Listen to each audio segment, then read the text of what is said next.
Merhabalar, kanalıma, videoma hoş geldiniz arkadaşlar. Evet, bugün 6 parçalı eteği nasıl hesaplıyoruz, nasıl çiziyoruz, kesiyoruz onu paylaşacağım arkadaşlar. 42 beden olacak benim 6 parçalı eteğim. Bakın şöyle benim elimde ölçü tablom var. Ölçü tablomda kalça ölçüm 1/2'si 50 santim, yani kalçamın tamamı 100 santim 42 bedende. Biz buna bolluk payı veriyoruz. Birinci oranda bolluk payı veriyoruz. 2 santim ekleme yapıyoruz ve kalçamız 104 santim oluyor arkadaşlar. 104'ü 6'ya bölüyorum. 17,3 çıkıyor. Bunu tekrar 2'ye bölüyoruz. 8,6 arkadaşlar. Şimdi biz etek ucumuzun kaç yapmak istiyorsak açılmışını, ben etek ucumun tamamını 36 santim istiyorum 42 bedende. 36'yı da 2'ye bölüp etek ucuna yerleştireceğiz arkadaşlar. O yüzden parçalı etek keserken kalıbımız yoksa elimizde öncelikle etek ucunu hesaplayıp kumaşımızın kenarından o kadar içeri girmemiz gerekiyor. Şimdi benim 42 beden etek yapabilmem için kumaşımın kenarından, bakın kumaşımı önce bu şekilde düz kısmını içe alarak katladım. Bu tür kumaşlarda tersini düzünü nasıl anlarız arkadaşlar? Kenarlarda delikler vardır. Elimizi sürdüğümüz zaman anlaşılır. İğne batığı vardır. İğnenin battığı yer kumaşın tersidir. Bakın arkadaşlar, benim de kumaşımın tersi burası. İğneyi buradan batırmışlar. Çıkış noktası burası. Elini sürdüğün zaman bu çıkış noktalarından anlayabiliyorsunuz. Ve bu tarz kesimlerde her zaman kumaşımızın düzünü içe katlıyoruz. Ben de kumaşımın düz yüzünü içe alarak katladım. Kenardaki şu kenar izini şu şekilde atacağız. Ve buradan içeriye ben 20 santim işaretleme yapacağım. Eteğimin düz boyu ipliği düzgün olsun ve etek ucu açıklığını verebilsin diye bu şekilde yapmamız gerekiyor. Şimdi ben 20 santimden işaretini alıyorum ve eteğimin düz boyu ipini çizeceğim arkadaşlar. Şu şekilde cetvelimle düz boy ipliğini çiziyorum.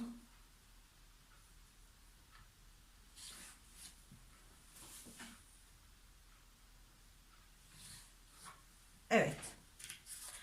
Şimdi bu tepeyi de düzeltiyoruz. Şöyle biraz aşağıdan alalım. 1 santim dikiş payı gerekiyor. Şu şekilde buraya da bir çizgi atıyorum. Ve buraya bir noktası diyoruz.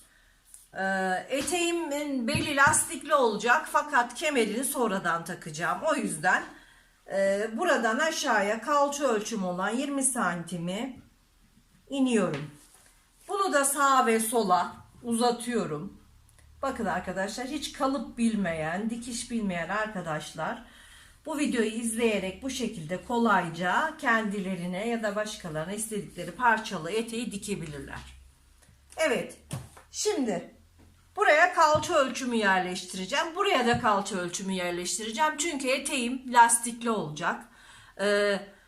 Bel ölçüsü kullanmayacağız. Niye derseniz fermuarlı kemerli olmadığı takdirde lastikli yapacağımız etek olsun, pantolon olsun, kalça ölçüsü belde uygulanır. Çünkü rahat giyip çıkabilmek için. Eğer buraya bel ölçüsü kullanır, buraya kalça ölçüsü kullanır, lastikli yaparsak bu eteği giyip çıkaramayız arkadaşlar. Şimdi benim ölçüm 17,3'tü. 8,6 bir tarafa, 8,6 da bir tarafa işaretliyorum. 8,6 da buraya işaretliyorum. Aynı ölçüyü bele de taşıyorum. 8,6, 8,6. Ben yapıyorum. Şimdi kalçayı buraya taşıdık ama belde biraz hafiften içe girme olsun, lastik çok bol olmasın diye birer santim buralardan içeri girebiliriz isterseniz. İstemezseniz girmenize gerek yok. Ama ben giriyorum ve daha güzel oluyor. Şu şekilde burayı çiziyorum. Şimdi burayı da çiziyorum. Şimdi buradaki 8.6'ları etek ucuna taşıyacağız ama önce etek boyumuzu ayarlayacağız. Şimdi ben etek boyumu şöyle 95'ten çalışacağım. 2 santim, 1,5 santim de dikiş payı vereceğim. Ve 8.6'yı buraya taşıyorum. 8.6'yı tekrar bu tarafa da taşıyorum. Ve eteğimin ucuna ekleme yapacağım arkadaşlar.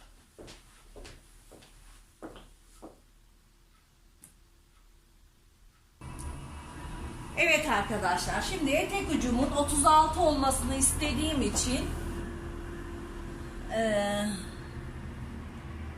şöyle 18 santim burayı işaretliyorum.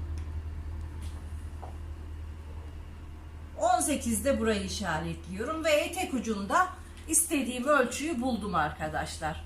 36 santim. Şimdi etek ucuyla kalçamızı bu şekilde birleştireceğiz. Şimdi hemen kamera açısını ayarlıyorum. Şu şekilde. Bakalım nasıl ayarlayacağız. Evet, şu şekilde gözüküyor. Evet arkadaşlar, şimdi burası kalça, burası da etek ucu ve ben metremi koyuyorum. Metremle geldiği gibi burayı birleştiriyorum. Şimdi diğer tarafı da aynı şekilde birleştiriyorum.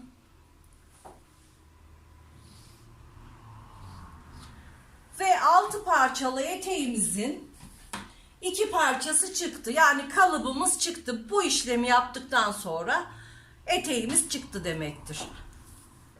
Şimdi ne yapacağız arkadaşlar? Kenarlarda sarkma olmaması için birer santim kenarlardan hemen etek ucumuzu düzeltiyoruz. Bu şekilde. Ve şöyle yuvarlıyoruz. Riga cetveliyle de olabilir. Şu an yanımda olmadığı için ben şöyle elimle yuvarlamak istedim. Evet arkadaşlar, şimdi kenarlardan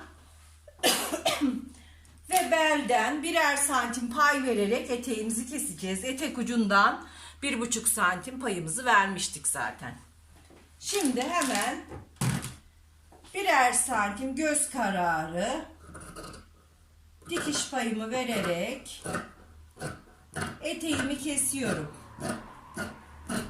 42 beden birinci bollukta, kalıbım da çıkmış oluyor.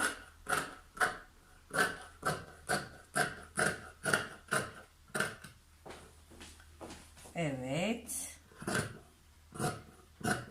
Gayet güzel, şık etek oluyor arkadaşlar. Etek ucunda payımız vardı. O yüzden şöyle keseceğiz. Etek ucuna pay vermeden. Çünkü vermiştik dikiş payını. Şöyle kesiyorum.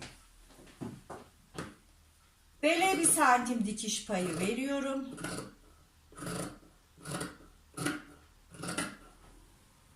Yana da 1 santim dikiş payı vererek 6 parçalı 42 beden eteğimi kesiyorum.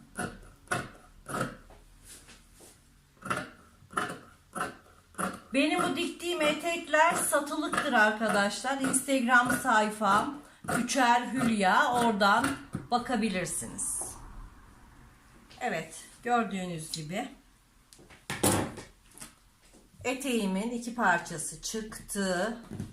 Hemen kumaşımı alıyorum. Ve şu şekilde çeviriyorum.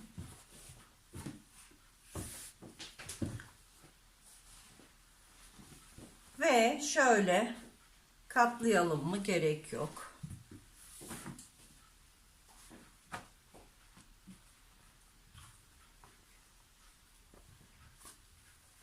Eteğimi çeviriyorum. Düz boy ipliğine dikkat ederek bu şekilde sereceğim. Evet, düz boyuna dikkat ederek bakıyorum eteğim.